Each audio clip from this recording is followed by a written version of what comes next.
All right, let me give it a sec.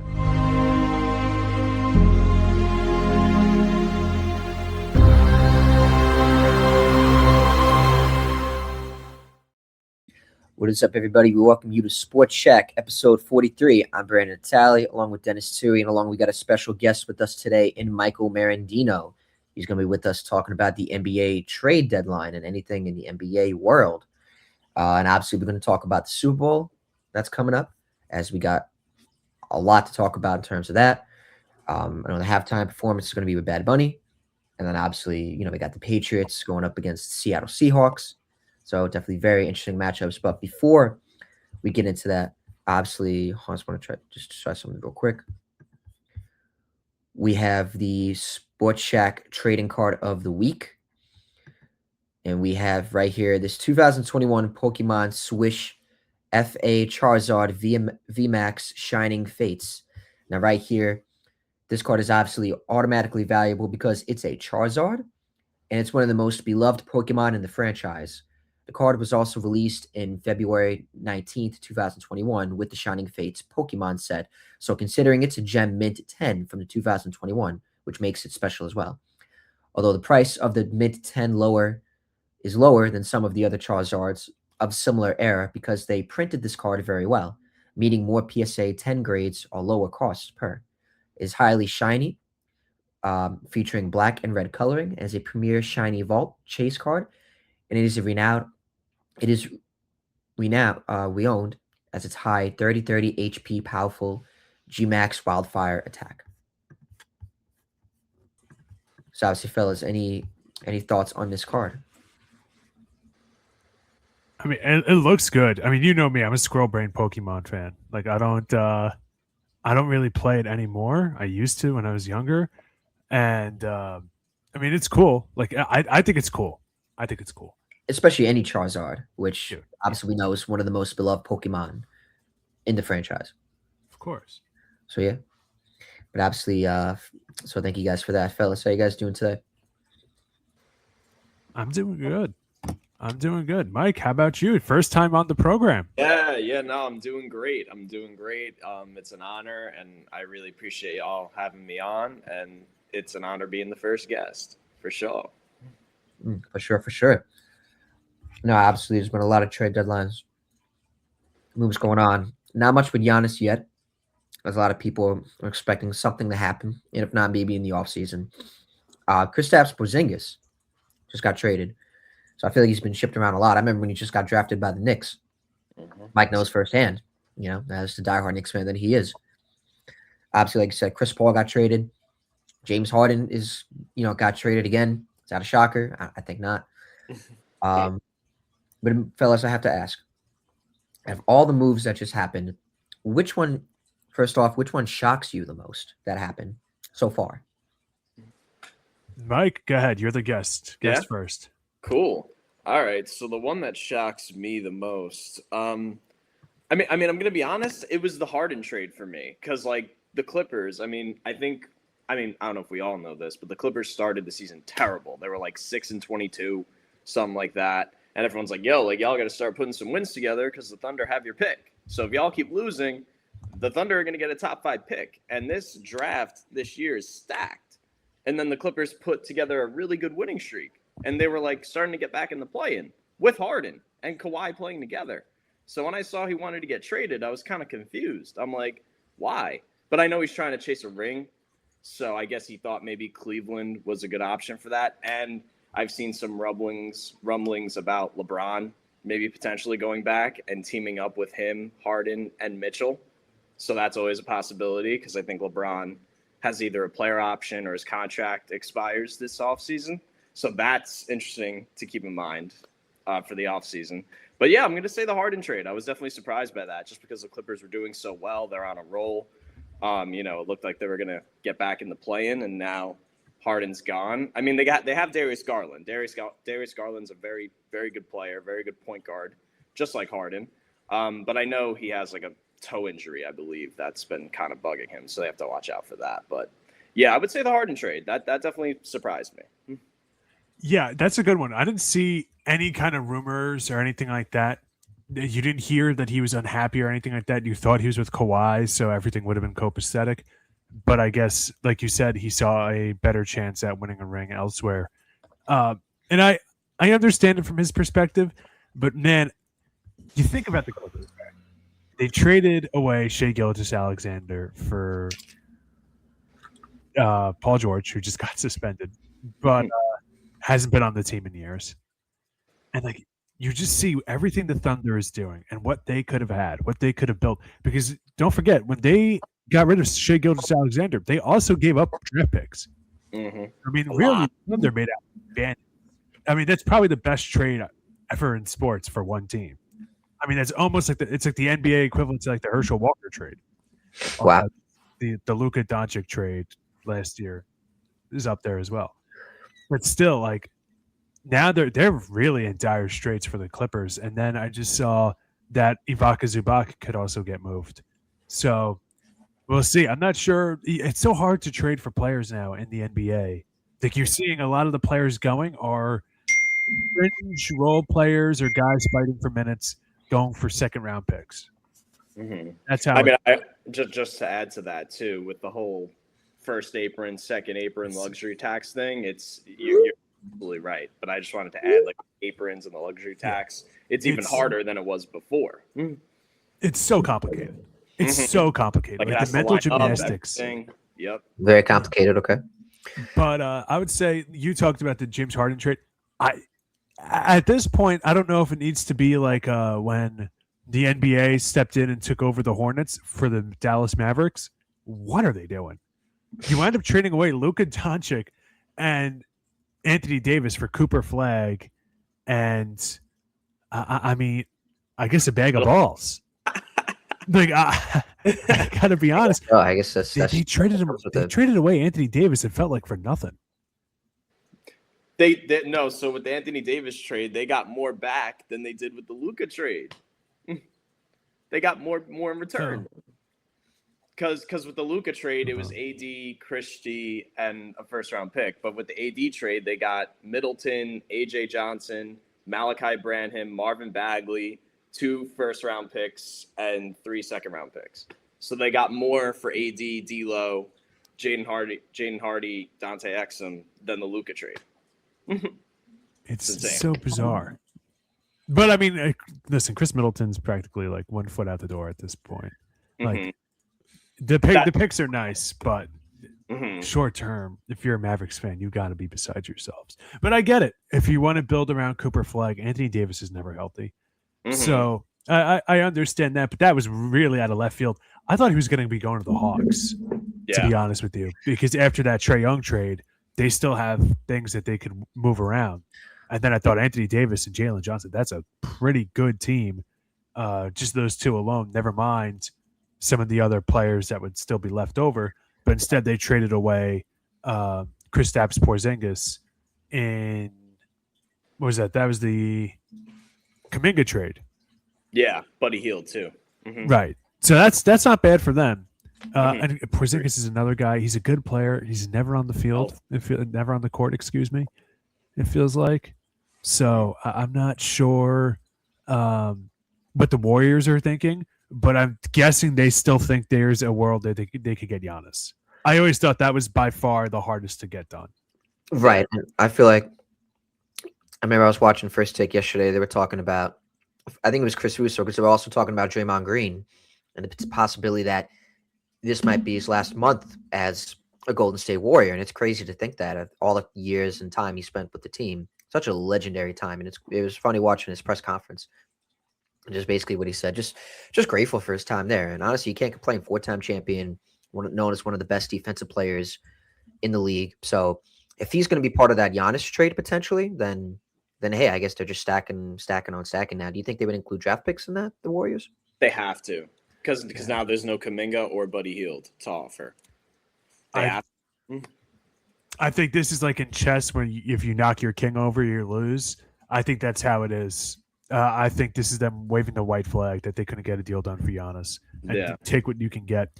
And then there was the report the other day that, they could also trade Draymond Green, which is why they were talking about that. And it's like, who would want him? Like we know he's a hothead. He has the kind of the Draymond Wrangler and His age Steph Curry up there. Yeah, he's getting up there in age. Like it's like the Warriors could not get a deal done. Like I was saying on the OWWR show, my college radio show Tuesday night with our good friend Josh Gable. I was saying, like, you go through that roster, it's like, who are you trading for Giannis? Mhm. Like, who? Like, how is that getting done? If you still had Jimmy Butler, maybe, but because he's out He for was the season, healthy. his Yeah. career might be Mhm. over. Mhm. I don't. Yeah. He's one of my all-time favorite players, but it's true. His career might be over. That So sad. like it's impossible. It's literally impossible to get the deal done. Like Jonathan Kuminga is so bad, according to the Warriors, that they never play him consistent minutes. Which is crazy to me. So why would he go on? Like, yes, that's what I want to sign up for. He's so bad that you guys are practically throwing him out while he's still on your team. It's strange. That whole scenario, whatever's going on with the Warriors, is strange.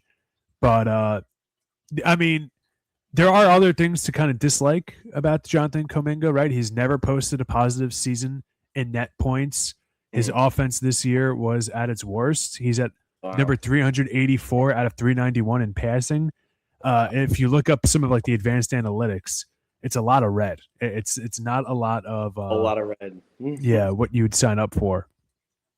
So, I mean, we'll see how it pans out, but I don't know, man. We'll see. Buddy, we can't hear you. Damn, I hate when it does that. I know we still got a lot of time before the trade deadline approaches. It's hours now. It was days and days. Now it's hours.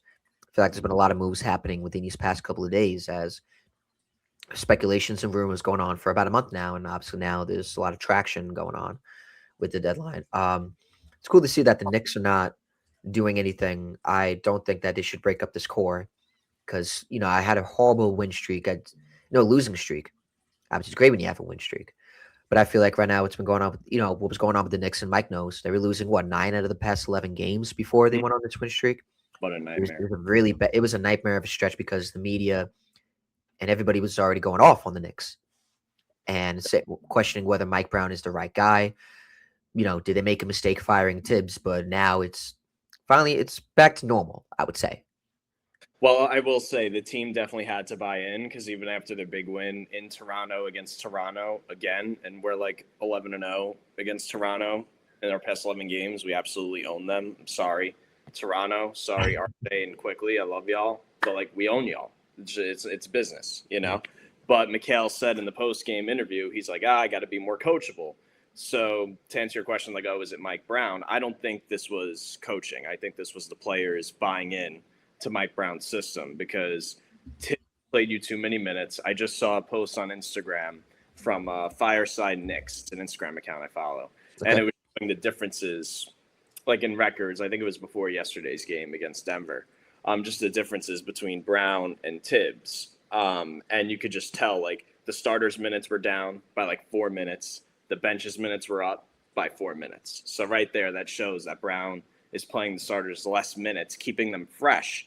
And you saw it last night. I mean, you saw it last night. Denver and the Knicks were on a back-to-back last night because the night before last night, Denver lost a close one with the Pistons, and the Knicks blew out Washington, as expected. So the starters were fresh for last night's game. It went to double overtime, and look who prevailed. I know last night, watching the post-game on watching Geico Sports Night. Great program. I love it. It's where I follow and get a lot of my sports news on everything in the New York market. Really love it. I highly recommend it. Also, SNY, if you're watching this, hire me too. SNY is great. But they were talking about how this is, if the Knicks are going to make a championship run, and this could be the year. Obviously, what's going on with the Celtics, they haven't gotten Tatum back yet. They look great, though. They do. They still look fine. It's still good. And they just got Nikola Vucevic too. Yeah, Vooch. It's a great pickup. It's not going to be an easy fight. It's not going to be an easy fight for the Knicks. Still, not an easy battle. Hey, man, we got to beat them. You may feel like it's a yellow brick road, but it's still going to be a tough battle. What's that?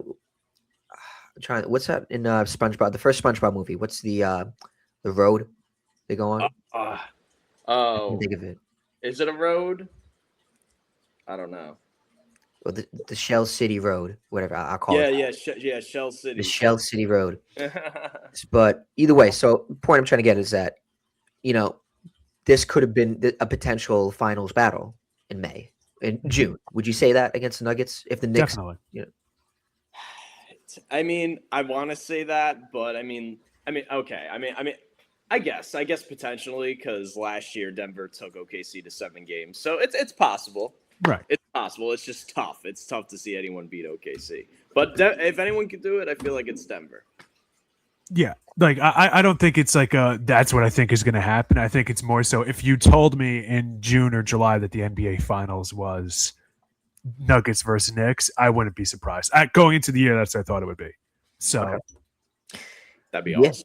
it'd be fun. But it was to watch, definitely man. last night was definitely a great game though. I was watching it and I try to watch Knicks when I can. I'm mostly busy at night, but I was watching the game. It was great. They were, Nuggets were, Jamal Murray's making every clutch shot. I feel like every time he got the ball, he was He timing. went He off. Mhm. was going nuts. And so, but obviously, when it's double overtime and the Knicks crowd, you could just see they're just enjoying it. It's fun to watch the Knicks. It's a great time in Madison Square Garden right now. Listen, Not so much, unfortunately, for the Rangers, but the Knicks. It's go New York, go New York, go. listen. The NBA is in a better place when the New York Knicks are winning. It's just the truth. Just like the Lakers. Now, I will say real quick before I get back to the trade deadline, me and Dennis and our good buddy Nicholas File, we went to the Barclays. I know we keep talking about it on here, but it was great though. Do you like the Barclays Arena? Dennis. I like it. The only thing Brandon knows, like, I'm a big dude. For those of you who haven't met me in person, I'm 6'4.5". So the seating at Barclays is tight. It is scary. Tight. It is. Yeah. So that sucks. But aside from that, it's pretty good. And I felt like, I don't know if you noticed this, Brandon. What's that? But I felt like the concessions and everything like that were a lot cheaper this time than we went to Lincoln Park. Did you notice that? What's that? Before Lincoln Park? Remember when we saw Lincoln Park at Barclays? Yeah. I felt like everything was more expensive then than when we went last time. Obviously, the tickets were, but that's besides the point. Well, actually, both of us went for free, but I'm saying, like, for the audience, that aside, because the Nets suck, $23. The concessions and everything like that, like, it seemed like everything was more for concerts and consumer friendly. So, and I'm happy. Like, if your team sucks, you shouldn't be charging top dollar for stuff. Like, come on. Oh yeah, I'm surprised they do. I like that, and it seemed clean. That's like another weird things stand out to me when I go to arenas. Mm-hmm. Right. Still, my favorite though is the Marlins, Lone Depot. That's still peak for me. What about you, Mike? Barclays. I've definitely seen a lot of Knick games there. I've had great seats there. Shout out to my pops. Yep. Shout out to P. Marandino that one time in 2018. I know Sean. I know Sean knows. Sean better answer. Me, you, Sean, and Ant. Yeah. Those seats are crazy. But yeah, Barclays Center has very good burgers. I don't know if y'all will agree with me on that, but their burgers are really good. Next time, I haven't had any, and now I have to keep that in mind. Yeah. Next time y'all go, get some burgers. Their burgers are bomb. Yeah. But back to the but Sean says Miami Heat have the same problem, Dennis. I wonder what he's referring to. I think it was when you were talking about like the arena. Not like, I don't know if it was the cleanliness or. Yeah, I'm not sure. I hope he elaborates on that. I went to the Heat Stadium. Like, I'm not a fan of it. Am I crazy? Am I misremembering it? Because it was a long vacation in Miami for your guy, but isn't there, like, on the upper floors? Isn't it like a carpeted floor? Am I crazy? Well, Sean and I, when we went there, we were kind of like down, like we weren't seating like is up tight. there. Yeah. Okay. Seating is tight. I wonder how it's tight. Yeah, I don't recall how tight it was or wasn't, but when I went there, that's when I was 350 pounds, so everything was tight. So I can't really fault them for that. Okay. So like, you Fair. know, Well, hopefully I visit that arena one day. But back to the deadline.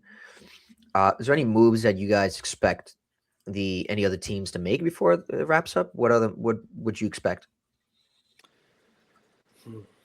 I can't see Vaca Zubac staying a Clipper. If they're really going towards trying to get assets back and whatnot and moving forward future, they traded away James Harden. I could see him getting moved. And I think if a team was crazy enough that like, wait a minute, we have a shot to win this.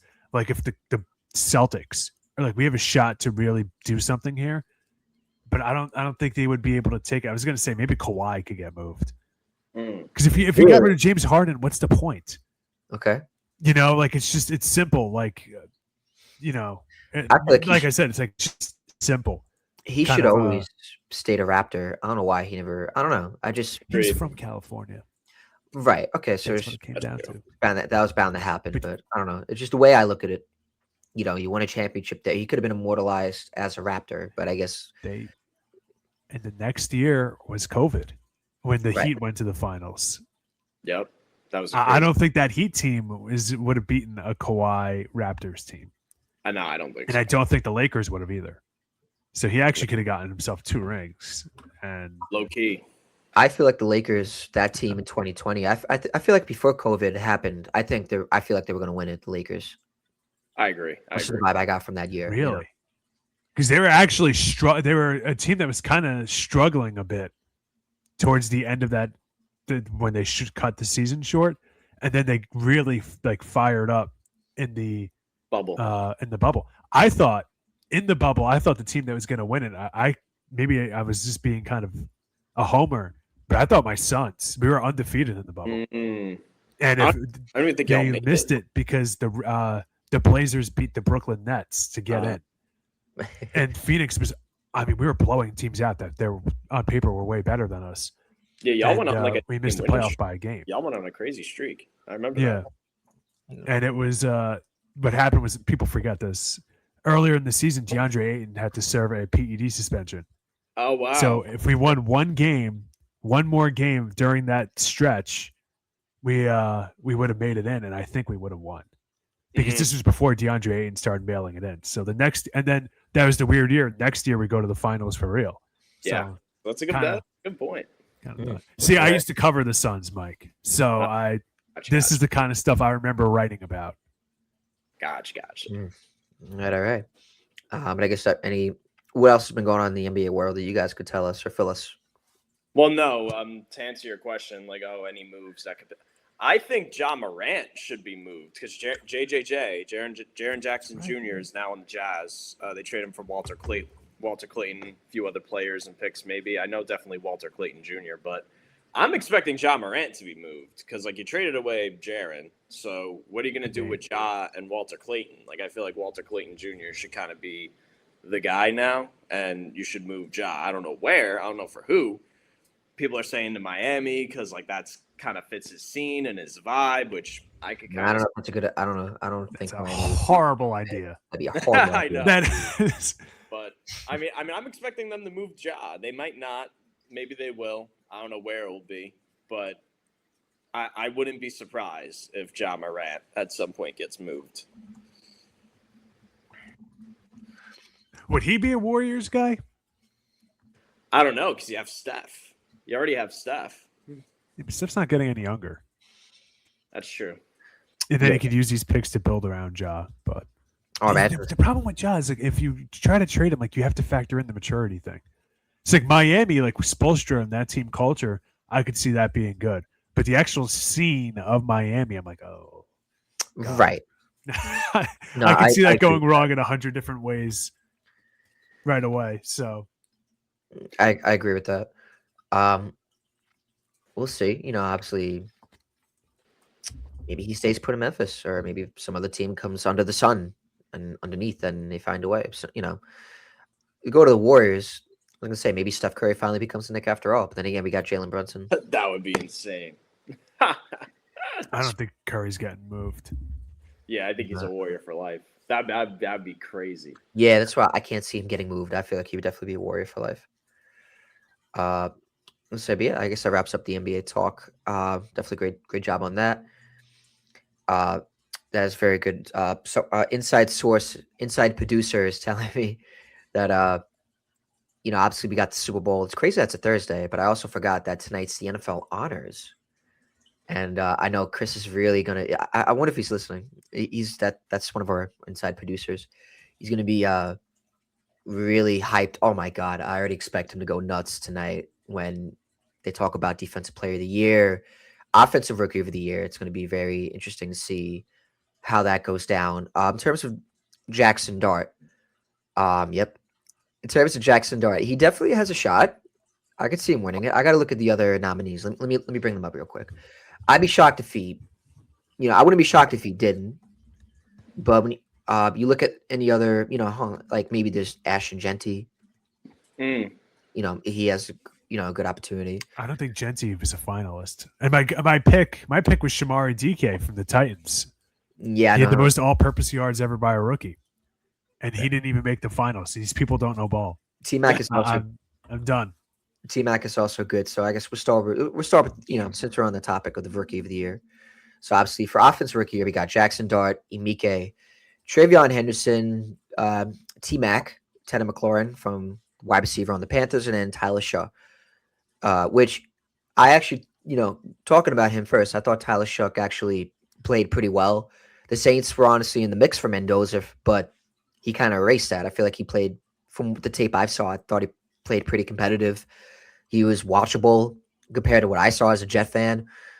Just looking at the Saints and what they have, I think they could work with him, and I think they could potentially build around him. So, this is not no Jimmy Clausen second round scrub. This is actually was a legit quarterback that they drafted in the second round. And it's hard to get a franchise quarterback, especially the draft one too, whether that's first round. So the fact that the Saints are set up for a future at the quarterback position is pretty well, especially with Kellen Moore, who's a great offensive coach.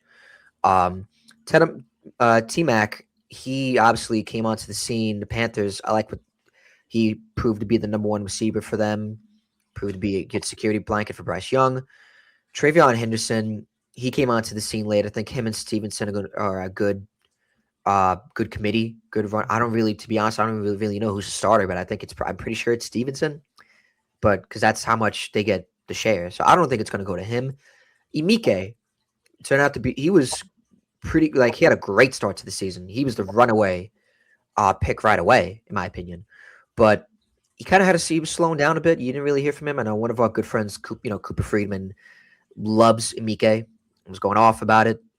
It's every time we always heard, Emike, Fire Island. Yeah, like Buka. Yeah. And then obviously, of course, you got Jackson Dart. I would say it's definitely between Dart and T-Mac. I love Tyler Shuck, but I don't think if you want to go off the wins, then sure. But I feel like Jackson Dart, just the way that he came into the scene right away after Russell Wilson started, took over the New York market, took over the Giants, the fan base, the franchise, and his playing ability. But obviously, I feel like injuries kind of derailed a bit of his season, and they didn't really win anything. So I don't know how it could go to him. I'm not saying it's not potential, but if he won it, I wouldn't be shocked. But if I had to make the prediction, I would say it'd probably be between him and Ted. What do you guys think? Like I said, I'm mad, bro. It should have gone to my guy Shamari DK. It just should have.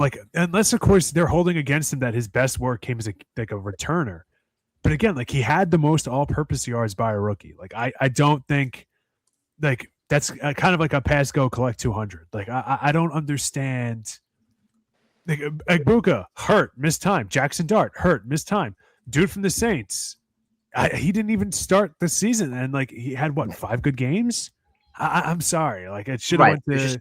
It should have went to DK. Yeah. I understand he's a wide receiver on a bad team. I get it, but when you have a guy that's a game wrecker on special teams and is still a very good, reliable wide receiver, I just I don't understand it. I just don't get it. So who's the special teams player of the year? It's probably going to be a kicker. So that's not really fair to the guy that was probably one of the best players on a bad team. Just because he's a bad team, you're holding it against him. That's not really. Like I love Jackson Dart as a Giants fan, but like Wasn't he more he missed special time. teams though in DK? DK. Yeah, he was their returner. Oh come on! You really thought he had an opportunity to win Rookie of the Year? Come on, Dude, he had the most all-purpose yards ever by a rookie. He should. I mean, it's consideration, but Like to me, it's like I understand. Like I think we're gonna go like big brain history teacher here, but I think there's too much of a narrative history with football award voting, and I don't think there's enough of a narrative with baseball. Excuse me, but I mean, come on, dude. Like I understand on paper his wide receiver stats are 423. All right, that's not that crazy. that's But what they're going to look at.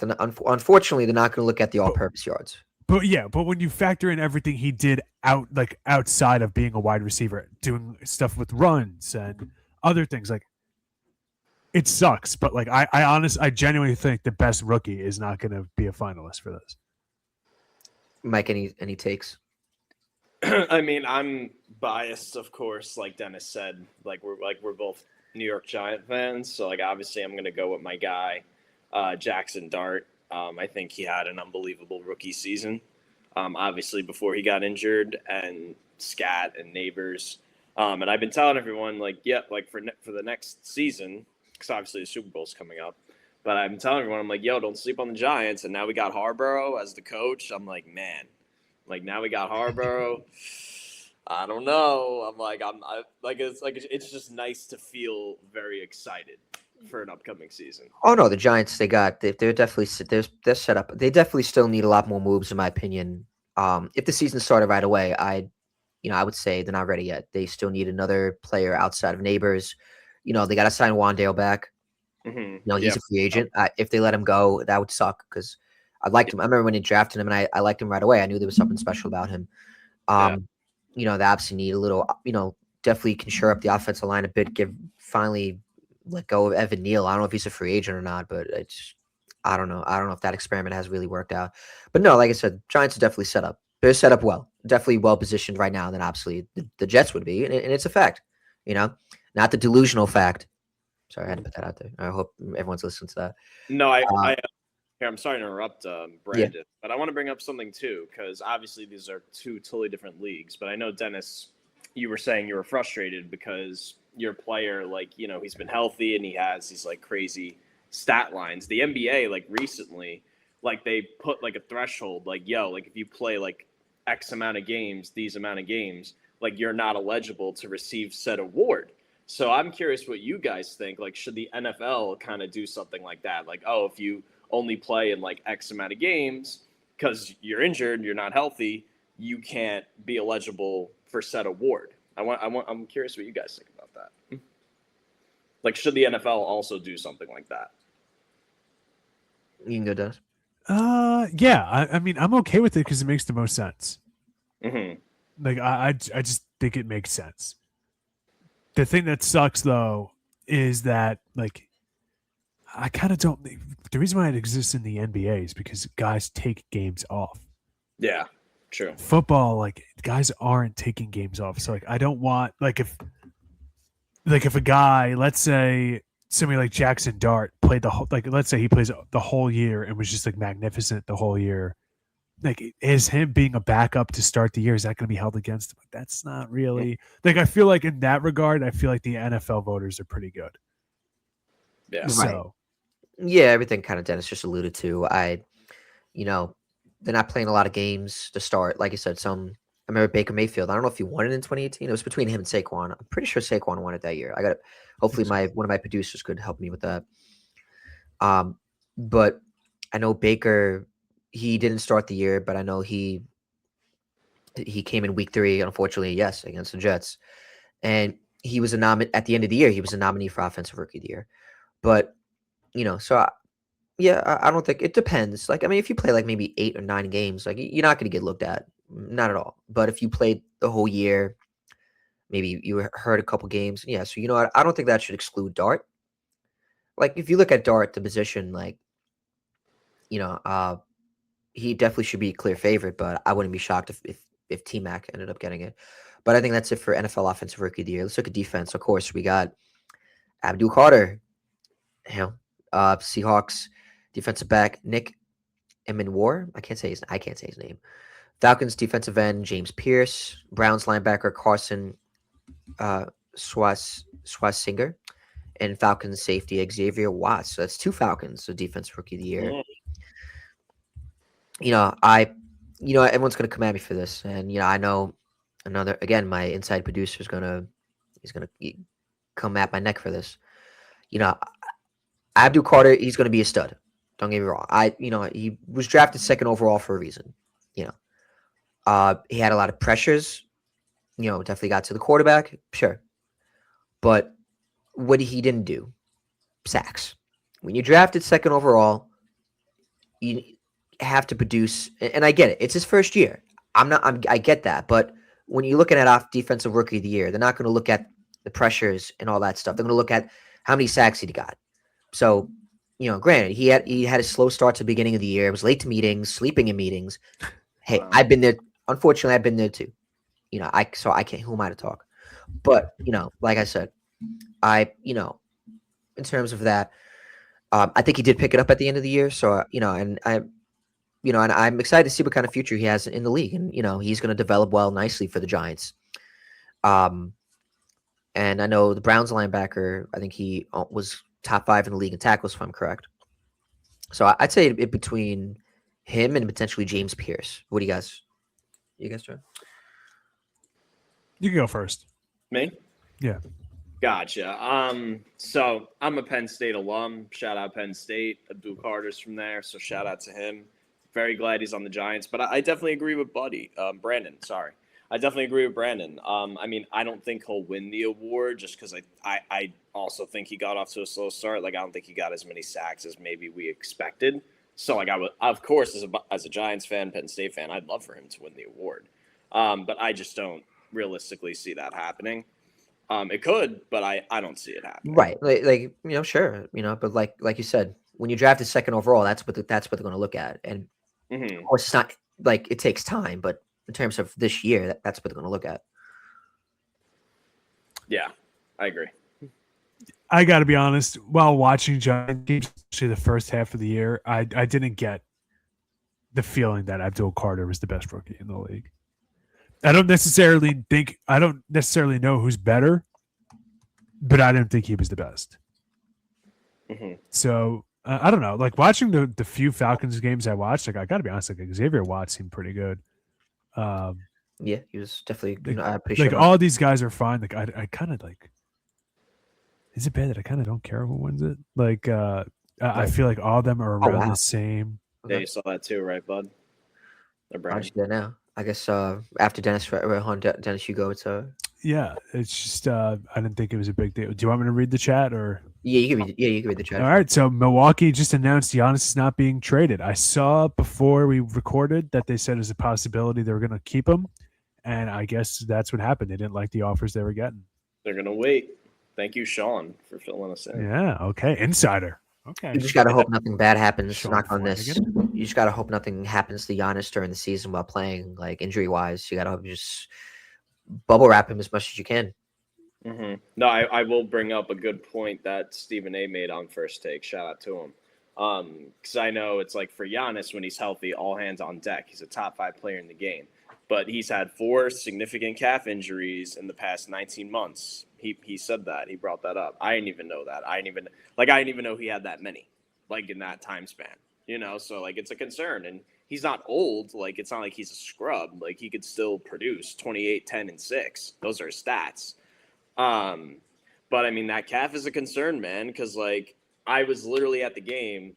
Porzingis dunked on Giannis, ironically, tore his ACL. Done. So that's what Stephen A alluded to. What happens? We give up the house for Giannis. He's a Knick.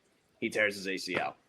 Because that's just the Knicks' luck. We're like the Dallas Cowboys. You know what I mean? Like, what can go wrong will go wrong, even though we're doing very good right now. So I agree with Stephen A on that 100%. Especially, like we were saying, like how hard it is to make trades. Like, yeah, it might be better to do it in the offseason where you have cap flexibility and you know what holes you're going to have on your roster. Like, just visually, like, I know it's weird, but like, it just helps you visualize better, like what you can and cannot do. Because it's hard to not overlook certain things. Yeah. when you have so many moving parts and whatnot. Like you see a lot of these trades getting done now. They're like 3-team trades, or like the pitches for Giannis to go to the Knicks. The pitch that people are making online is like a 4-team trade. It's like, dude, what in the world? Like this is it wasn't always like this. Like I remember I used to, when I wrote for the Eastern Observer, I used to do like the trade machine, and like there's certain ones that you can throw in like picks and stuff like that. And it's like it's hard to actually get like the salaries to match and the picks to match and everything to like this rule and that rule. You have to get exceptions if you want to trade multiple like consecutive first round picks year after year, because the Cavaliers in the 80s didn't know what they were doing. But like it's just like so many little things that so many cogs in the wheels.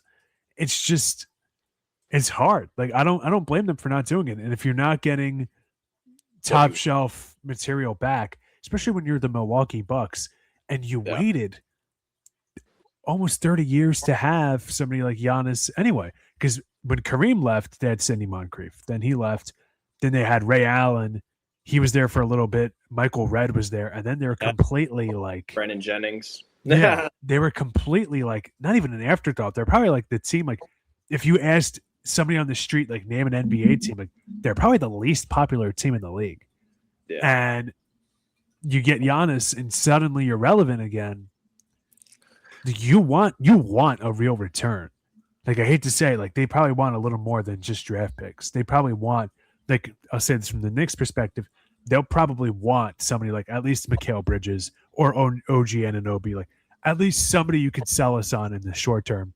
But that being said, I really thought that the Nets could have gotten a deal done because they have so much young talent that you could see the potential on the floor, and you can also see like so many draft picks they got. My God, between trading with my stupid team and trading with the Knicks and other teams and whatnot, they have like an embarrassment of draft picks. Last year alone, they used 3 first-round draft picks.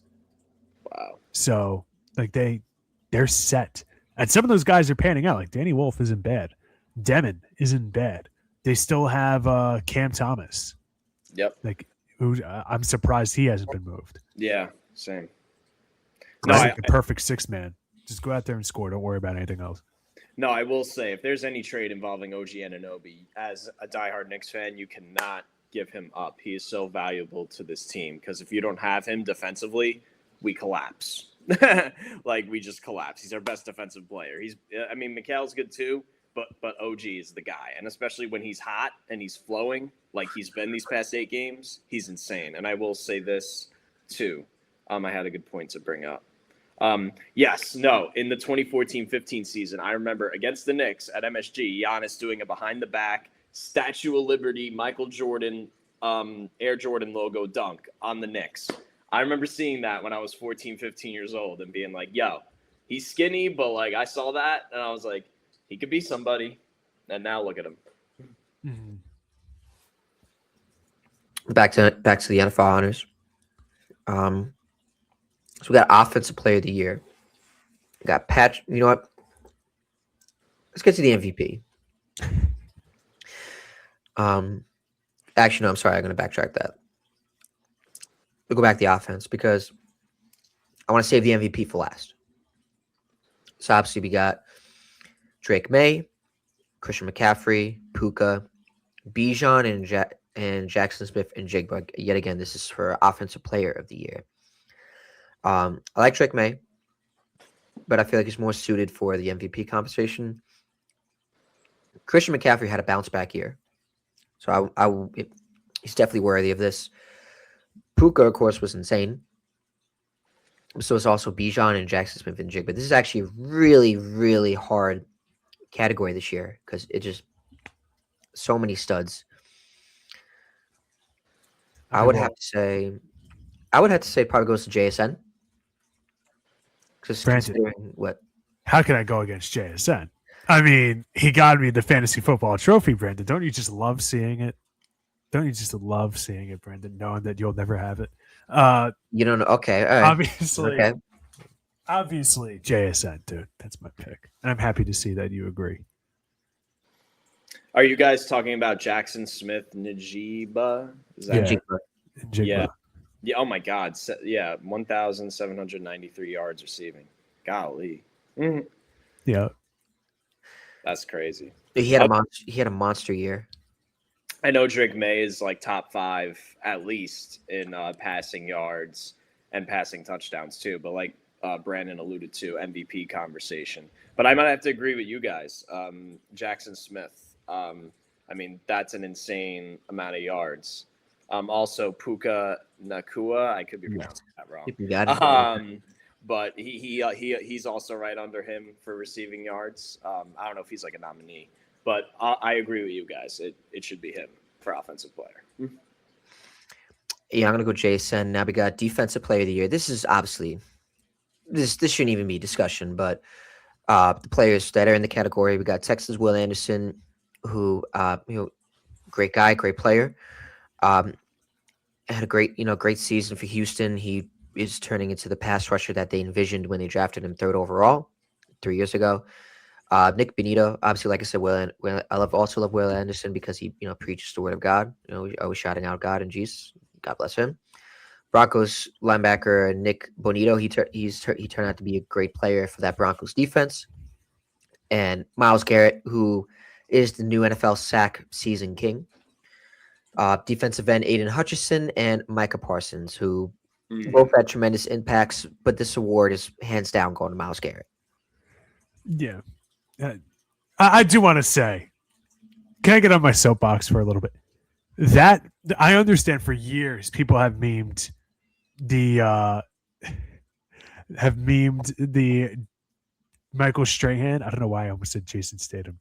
Michael Strahan sack on Brett Favre to get the record. Dude, that looked like Lawrence Taylor breaking Joe Theismann's leg in half compared to Myles Garrett's sack on Joe Burrow. I still am not even convinced he touched him. Like that was literally, brother, that was a work. Like that was. I don't know. I'm a little salty. I understand Michael Strahan's initial sack to get the record was nonsense. I know. But the Myles Garrett on Joe, I didn't see anybody online say like that was literally like, come on. Come on, what? What do you mean, come on, what? That was not a sack. Come on. Yeah, that was better than the Strahan situation. Favre literally. Are you serious? With the Favre situation, I feel like that it's too overblown. Like he was right there. He was going to get him.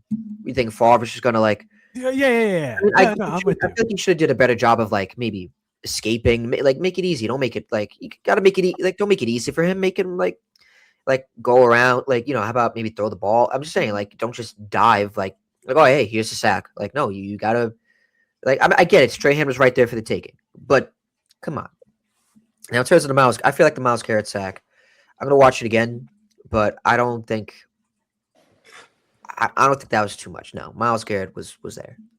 I'm sorry, I have to disagree with you on that.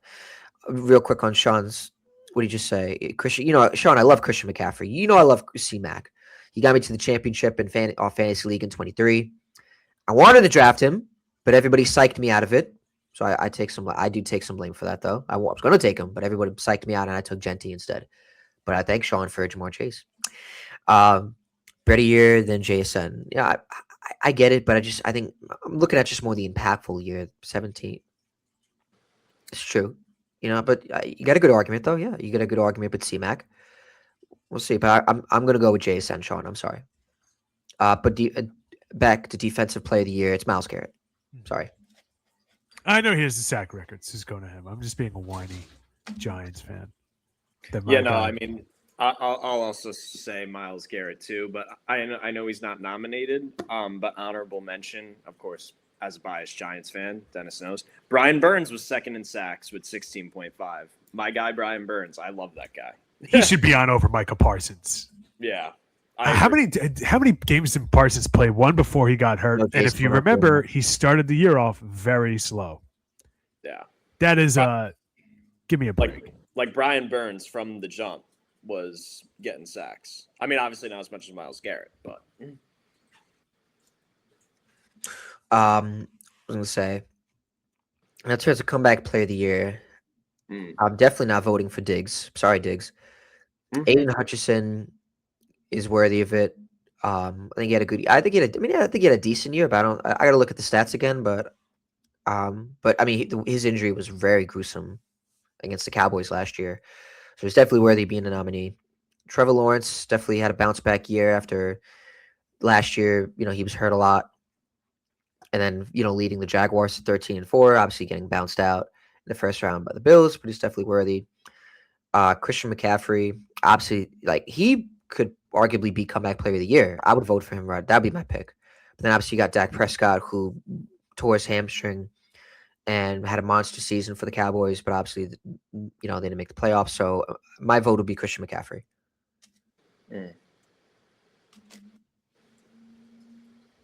You want to go, Dennis, or me? I gotta see the. You could go. I'm trying to. I will say one name I'm not surprised who's on there. Just looking at the league leaders and all the stats, I'm surprised that Matthew Stafford is not on that list. He led the league in passing touchdowns, and he made it to the NFC Championship game. I'm surprised he's not there for comeback of the year. Well, he did a couple years ago. He was hurt. He did have a better year. But he played mostly of every game last year. Okay, you know what? Aiden Hutchinson is definitely worthy of it because he had close to 15 sacks and like 14 tackles for loss, 35 quarterback hits. So he's Aiden Hutchinson's definitely. I think it'd be between him and C-Mac. I know. I'm gonna. Oh, continue, Mike. No, I was just saying I agree. Go ahead. I know I'm going to contradict what I said 5 minutes ago. But I think the comeback player of the year who should get it isn't even a finalist again. And I know Brandon's probably getting sick and tired of me just trying to completely swerve the NFL voters. But how is it not Phil Rivers? 5 years away from the game. I understand his team, they still didn't make the playoffs. But the guy was literally out of the league for 5 years, coaching high school football. And because of injuries, came off the street and started playing very well. Yeah, that's not just for a 40-year-old coming out of retirement well, but like legitimately very good. And I understand he had 2 bad interceptions towards the end of games, but at the same time, like he had to stand on his head to keep his team in the games, and he did it after being out of the league for 5 years. So I understand guys had more complete seasons. It's going to go to Christian McCaffrey. But I just feel like Phil Rivers, like to me, it's almost like part of me is almost like, what did you come back from? And I felt like he had a pretty good argument to come out of retirement for 5 years. Yeah, well, that's very impressive. Yeah, it's a good argument. It's a good argument, but he didn't play the whole year. I know. I think that's what's going to come down. It's the amount of games he didn't play. Which is fair, right? And looking back, I love C-Mac. It's definitely going to be between him and Hutchinson, but I'm going to show some love for Detroit. I'm going to say Aiden Hutchinson because I think he's going to win it because the injury he suffered against the Cowboys last year was pretty gruesome. Yeah. It was pretty bad. And so the way that looking at the stats again, he played every game, which is insane. He had 14.5 sacks, remarkable. And he had 14 tackles for loss, 35 quarterback hits, a couple pass deflections. So I think he's, and again, that's a career high for him too. So, and also interception for 58 yards. That's long too. So yeah, he's got my vote in my opinion. That's who I'm going to, I think is going to win it. Now moving on to coach of the year. We got obviously Liam Cohen of the Jaguars, Ben Johnson of the Bears, Mike McDonald of the Seahawks, Kyle Shanahan of the Niners, and Mike Vrabel in the Patriots. All great nominees. Liam Cohen obviously did a great job turning around Duval County. Ben Johnson, obviously what he's been doing with the Bears, phenomenal. These are all great nominees in my opinion. Mike McDonald, the Super Bowl right now with the Seahawks with Sam Darnold. Kyle Shanahan obviously he's one of the best coaches in the league for a reason. Mike Vrabel, the Patriots, first year there, he was able to turn the team around, set a culture, set the tone for the franchise, and now he's in the Super Bowl. So, But if I had to make the pick, I would definitely. It's tough. It's obviously between Vrabel and Mike McDonald. I would feel like it's gonna go to. I feel like it's gonna go to Vrabel. I think what he just, and I know people are gonna say, "Oh, they got the easy schedule." I get that, but hey, they're 14-3 for a reason. The defense has been dominant. You know, the turnaround is insane. So I think that's what people are gonna look at for the turnaround, and obviously just the fact they're in the Super Bowl right now. I'd say it'd be between him and Mike McDonald. But I'm gonna go with Vrabel. I would say Mike McDonald should get it, and I think second place should be Ben Johnson from the Bears. I understand it's not fair. Like, you play whoever's in front of you, and it shouldn't be held against the Patriots. But they already had the bones of a pretty good team last year. I know they didn't get a lot of wins, but they also had a ton of injuries, and their defense was still very good, especially towards the second half of that season last year. That, like, I feel like they had potential. You know what I mean?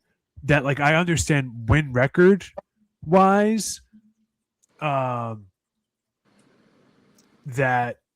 it's a huge turnaround, but if, like, watching games and whatnot, I feel like it's a little overstated. I don't think anybody expected the Seahawks to be the well-oiled machine they were, because they were going up against prime-time, top-notch teams and spanking them. Mm. So I got to tip my cap to them, and I feel like the same thing with the Bears. Going into the season, I think everybody would have said the NFC North would have been one of, or if not the most difficult division in the league, and they won it for a reason with a first-year head coach. That's not nothing. I really respect that.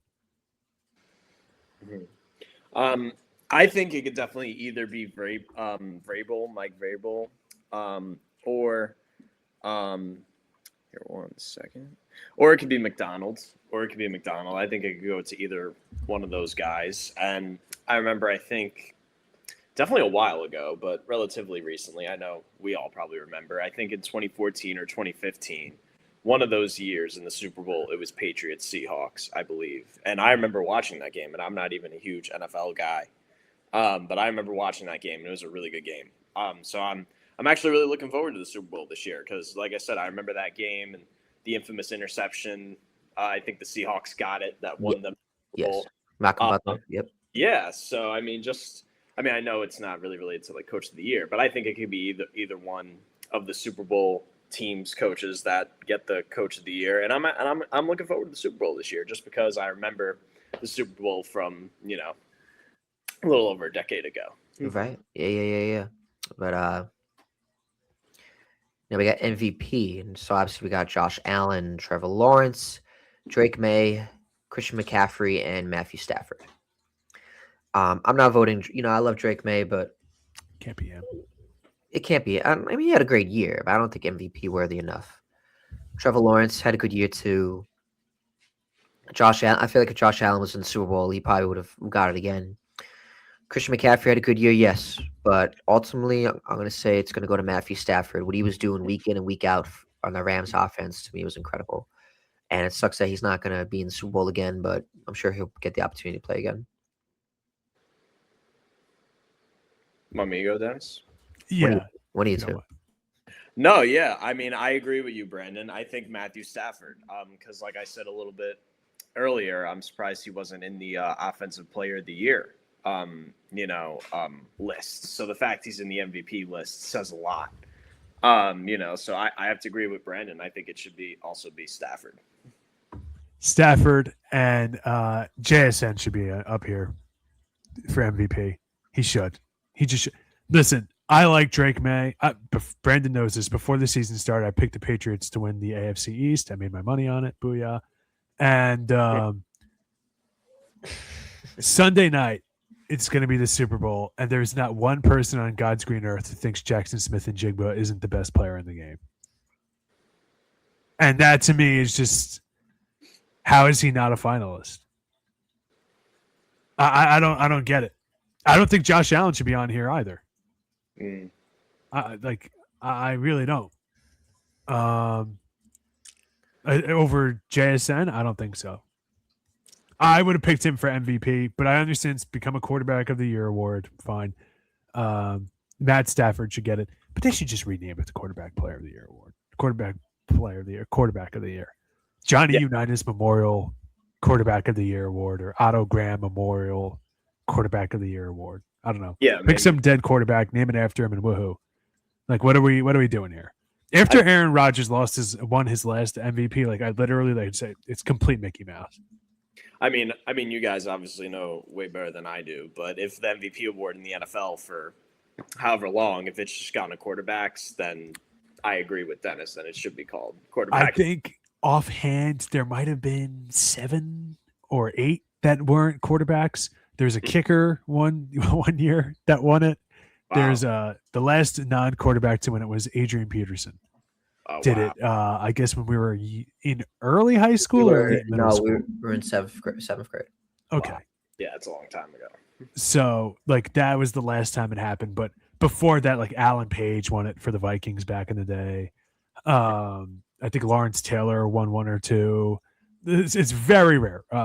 Didn't Terrell Davis from the? Am I thinking Terrell Davis? Broncos. I think he won it when he had 2,000 rushing yards. Yeah. Yeah, I think was that tied? Did he tie with somebody? Did he tie with Peyton Manning? No, that was 1 year with like Steve McNair in like 2003. Okay. That wasn't that year, but he did win the MVP in '98. He was insane. He was great. And then his career kind of got derailed with injuries. So after the '98 season, that was really his career was dealt with injuries, but he had a lasting career that he was able to get in the Hall of Fame still, which is pretty remarkable in my opinion. Mm-hmm. Yep, all pulled 3 times. Yeah, that's he had enough accolades where he was worthy enough to get into the Hall of Fame. But either way, so I think that wraps. I think that's enough for the honors. We covered that pretty well. But in terms of the Super Bowl, I'm definitely excited. I'm definitely hyped. I guess just make some predictions quick and expectations. I expect it to be a good game. I don't think it's going to be a blowout. I think people, I don't think the Patriots are scrubs. They're a good team. They're here for a reason. I think it's going to be a very interesting matchup. I wanted to see how Sam Darnold's going to play against the Patriots. That's what I'm looking forward to see. And then, like I said, I just think it's going to be a fun matchup to watch. Seahawks defense is insane, but like I said, Patriots are not no scrubs. I think. Oh wow, that was a big trade. I guess we'll talk about this in a minute. There's a trade, but with including the Knicks, but we'll talk about it in a bit. I think, my prediction. I have to go with the Seahawks. I think they're riding high momentum, and I think the defense is playing insane right now. Go ahead, Dennis. I'm going Seahawks. How could I go against Jackson Smith and Jigba? I mean, he won me $1,200. I gotta keep riding it. Yeah. I got my JSN jersey. I'll be wearing it while watching the game. I'll be eating wings, eating nachos, mozzarella sticks. So I'm expecting as many touchdowns are in the game to have that much more of a tummy ache. So can't wait. Yeah, I mean, I have to agree with the both of you guys. I got to go with the Seahawks. I mean, I hate the Patriots. I mean, I'm not. I mean, all credit to the Patriots. Great job. Like, I'm not saying that they're scrubs, but like, I'm always gonna hate the Patriots, right? So like, if they're in the Super Bowl, I want them to lose, no matter. You know what I mean? So like, I gotta pick the Seahawks because of that. But yeah, I think it should be a great game. I'm definitely excited. Hopefully it's similar to, the Super Bowl when we were teenagers, and I think it will be. I think it'll be a battle, and who knows, maybe it'll come down to a similar play like that. You never know. All right, so obviously the trade we have with the Knicks, Sham just reported that they're receiving Jose. We got Alvarado. Oh, local kid. All right. Yes. Let's go. This just came in. The homecoming for the Pelicans guard. No information. Shams not reported yet what is involved in the trade, but that's just what's going on. I know Mike is hyped right now. How much does this mean for the Knicks? He's a New Yorker, bro. Yeah, I mean, listen. Wow. I'm assuming we traded Dalen Terry for him. That's what I'm assuming that we did. I'm gonna assume that he's involved since we just traded Gershon Yabusele for him. But no, Jose Alvarado, he is definitely a player that the Knicks could use and need. I'm gonna look up his stats right now, and it's not even about stats. But right now he's averaging 8 points. 3 rebounds, 3 assists, 36% 3-point shooter, which is decent. But he's a tough guy. He's a tough guy. The Knicks need a tough guy. And I'm not saying that they're a bunch of, pansies or anything like that. Like, the Knicks got tough guys, but they need, like last season we signed PJ Tucker. Like, he was the tough guy. Barely played, but he was the tough guy. You know what I'm saying? I'm not saying Jose Alvarado is never going to play, because Deuce McBride has been out for a while now with an ankle injury, and they think it could be more serious than they thought. So I think that's also why we got Alvarado. Maybe Deuce McBride is going to be out for a long term, which sucks, because I love Deuce McBride. I hope we keep him. He's a great sharpshooter now. But no, that's huge getting Alvarado, because like I said, if Deuce McBride is out long term, he's your guard off the bench, maybe even to pair with Tyler Kolek too. But he's definitely a tough guy, Jose Alvarado. And he's a New Yorker, which is great. And I just think he'll be a great locker room presence. And we got him right as we're hot, 8-game winning streak, and with Deuce McBride still being out, and Josh Hart. I mean, we don't know when Josh Hart will come back too. But yeah, that's a huge pickup. Wow, I can't believe we got him. That's so lit. Yeah, and first of all, the Grand Theft Alvarado T-shirts are going to go hard. That's one. Two, my family's from Middle Village. He's a Middle Village guy. Like, he went to Christ the King, so I gotta respect that.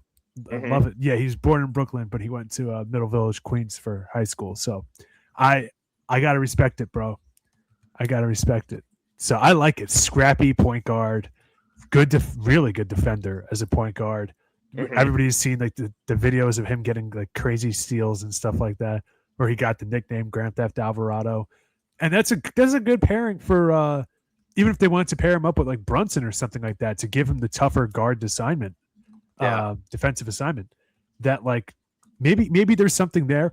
I don't exactly think there's going to be a second where he's the best player on the court, but I don't think that's what you need if you're the Knicks. I don't think they even needed somebody like Giannis. Like, I think they really could have been fine tinkering around the margins like this, and they'll be able to weather the storm. And I like it. It's always good to have a good hometown guy playing for your team. This is like a fun Northeastern Knicks team. I like this. We're so used to seeing the guys from the South and California get all the riches. Give it to the New Yorkers, man. I like this. No, I mean, I will say too, he's only 27 too, so he's not really that old at all. So he's got age on his side. And like I said, when Deuce comes back, which is hopefully soon, Jose Alvarado and Deuce McBride as your backcourt. I mean, that is one tough defensive backcourt when Deuce McBride comes back healthy. You have Jose at the 1 and Deuce McBride at the 2. They're going to cause problems. Okay. All right. Anything else, guys, before we wrap up? Yes. I wanted to bring this up earlier when we were talking about like trade deadline talks. Lonzo Ball also got moved. I'm going to look right now. Lonzo Ball is now on here. 1 second. Is on the Jazz. Lonzo Ball is on the Jazz now. I didn't know that. The Jazz got Lonzo Ball, 2 second-round picks. Hawks got Jack Landale, and the Cavs are to be announced. I thought that was interesting. Also, the Pistons got more shooting. The Pistons got Kevin Huerter. I don't like Kevin Huerter. I hate Duncan Robinson. So now they have both of them, and they're going to give me nightmares tomorrow night in Detroit. I just know it, because the Knicks really struggle with sharpshooters, but our defense has been phenomenal. So hopefully we lock them up, because Kevin Huerter is a sniper. Duncan Robinson is a sniper. So the Pistons getting another sniper, because last season they had Tim Hardaway Jr., Malik Beasley. Now they're gone, but now they replaced them, because now they got Kevin Huerter at the trade deadline, and they have Duncan Robinson. So they replaced their sharpshooters. So shout out to them for doing that. We mentioned Vooch, Jaren Jackson Jr., obviously James Harden. I'm just looking for the Thunder got Jared McCain. That really upset me. They just got even better. They just gave up a first-round pick and 3 second-rounders for Jared McCain. That's all they gave up, just picks for him. So the Thunder definitely upgraded their backcourt. The Hornets got Kobe White and Mike Conley. The Bulls in return got Colin Sexton, Ousmane Dang. I know him. I just don't know how to pronounce his name. And they got 3 second-round picks. I thought that was an interesting trade. Kobe White's very good, but so is Colin Sexton. So, like, I could see it. And Mike Conley's kind of, like, old. Not that he's bad, but he's old. Yeah. But that was an interesting trade. Kobe White on the Hornets with LaMelo. I think that'll be interesting. And the Hornets are on a 7-game winning streak right now. I know they're not really in the play-in yet, but the Hornets are a team to keep an eye on because they've been hot. Like them and the Knicks, they're the hottest teams in the East.